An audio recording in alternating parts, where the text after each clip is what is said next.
Warahmatullahi wabarakatuh. Innal hamdalillahil qail a'udzu billahi minasy syaithanir rajim. Bismillahirrahmanirrahim. Iqtaraba lin-nasi hisabuhum wa hum fi ghaflatin mu'ridun.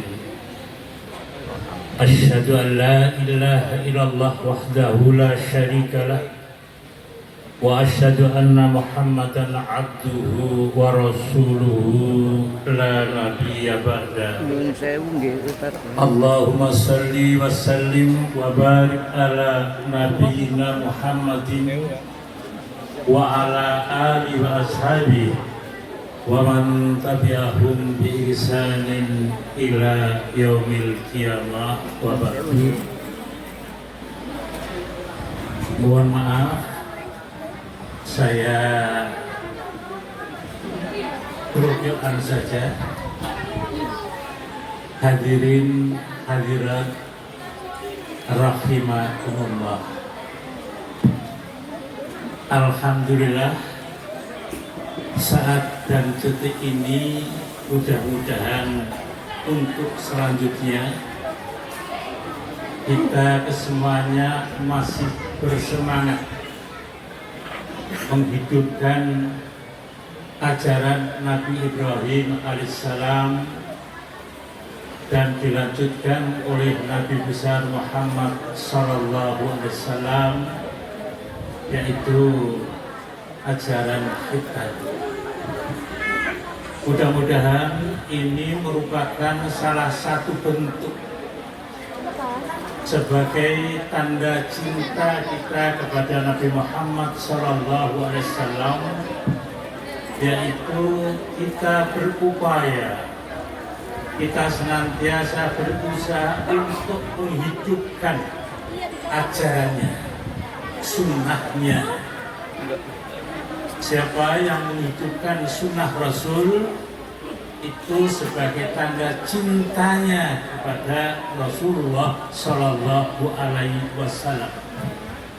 Dan siapa yang cinta Rasul, jaminannya insya Allah kita semuanya nanti masuk surga bersama Rasulullah Sallallahu Alaihi Wasallam. Salam dan salawat mudah-mudahan tercurahkan kepada junjungan Nabi besar Muhammad sallallahu alaihi wasallam. Bapak, Ibu, hadirin hadirat yang dirahmati oleh Allah Subhanahu wa taala. Sebagaimana ayat yang saya baca di awal tadi, dan barangkali sering saya sampaikan, lebih-lebih di saat kita berbicara masalah pendidikan. A'udzu billahi minasyaitonir rajim. Bismillahirrahmanirrahim. Iqtaraba lin-nasi hisabuhum wa hum fi ghaflatin mu'ridun. Ringkasnya, kiamat yang di dalamnya ada hari perhitungan, pertanggunganjawab, namanya sudah dekat. Datanya hari kiamat tidak ada satupun orang yang tahu. Tapi Allah Ar-Rahman dan Ar-Rahim, kita semuanya diberikan sinyal akan datangnya hari kiamat. Kiamat sudah dekat. Tapi sayang, penduduk bumi yang bernama manusia semakin lupa dan jauh dari aturan Allah Subhanahu wa Ta'ala. Sering saya sampaikan firman Allah dalam surat Al-Anbiya ini menarik untuk dijadikan bahan diskusi di Al-Azhar University. Ternyata di sana bahwa kenakalan anak manusia itu sudah meliputi dalam segala jenjang usia, baik anak-anak, remaja, bahkan kita orang tua. Kedua, dalam tatanan sosial, keadaan manusia hampir sama. Kehidupan manusia baik secara pribadi, keluarga, masyarakat, juga dalam persoalan. Oleh sebab itu, Rasulullah SAW dalam kondisi yang semacam ini, kita sebagai manusia, khususnya umat Islam, tidak boleh berputus asa. Sebab dalam kondisi semeraut, istilahnya judul buku Ala Mufarriqit Thariq, manusia berada di persimpangan jalan ini, lebih-lebih dalam keadaan moral atau akhlak, di sana masih ada secercah harapan lahirnya anak-anak kita semuanya. Mudah-mudahan adik-adik kita yang hari ini di kita nanti akan tumbuh menjadi anak-anak yang kita harapkan waladun sholihun. Inna min ibadi ibadah lais anbiya wa syuhada yukhbitumul anbiya wa syuhada. Masih ada di tengah-tengah kondisi yang semacam ini, masih ada harapan lahir anak-anak kita yang mutunya tidak kalah dari mutunya anak-anak Nabi dan mutunya anak-anak para syuhada yang sudah dijamin Allah masuk surga. Itu doa kita, khususnya adik-adik yang sekarang dihitan. Semua manusia normal mendambakan kepingin punya anak, tetapi dalam Islam bukan lepas begitu saja. Inna amillah katsiratun, kata seorang penyair, nikmat yang Allah berikan kepada manusia banyak sekali. Bahkan kita jujur mengakui tidak bisa hidup tanpa nikmat Allah Subhanahu wa Ta'ala.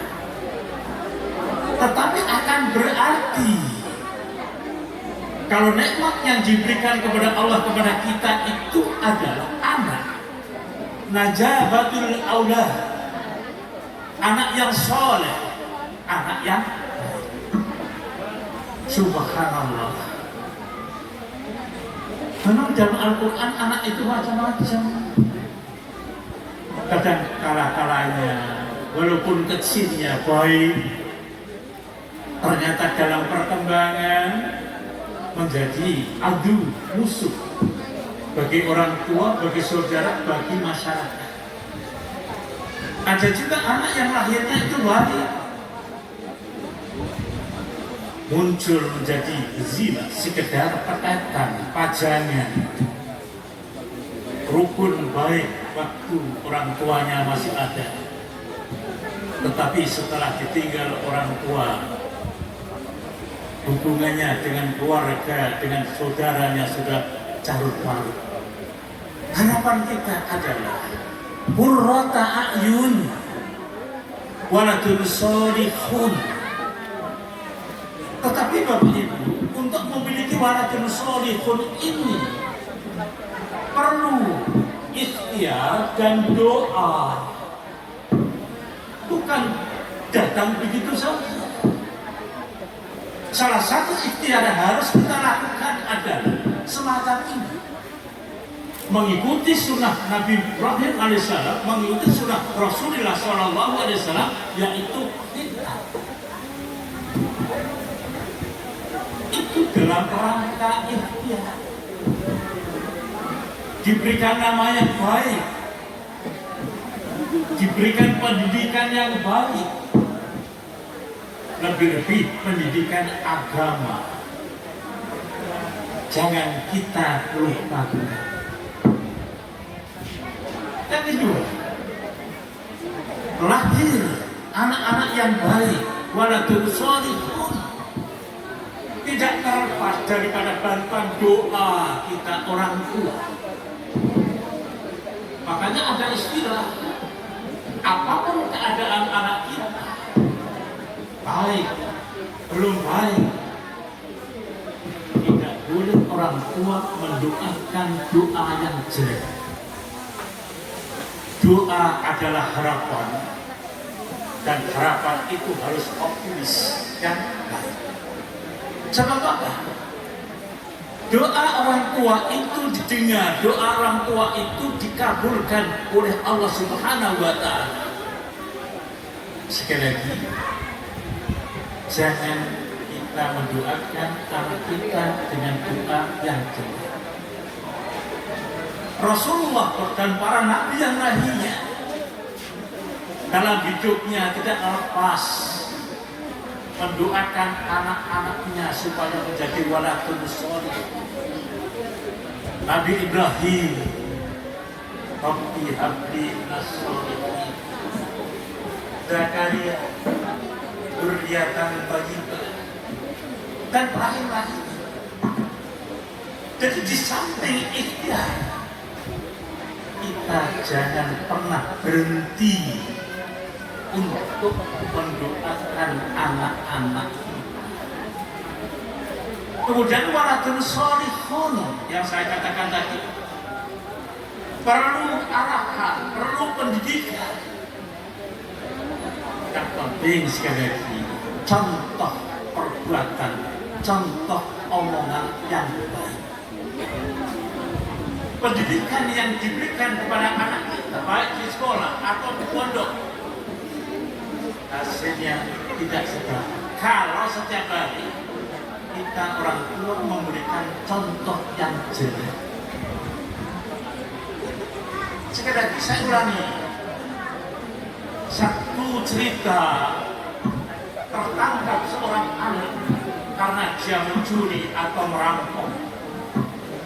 Setelah dia ditangkap, dibawa ke pengadilan, hukum potong tangan.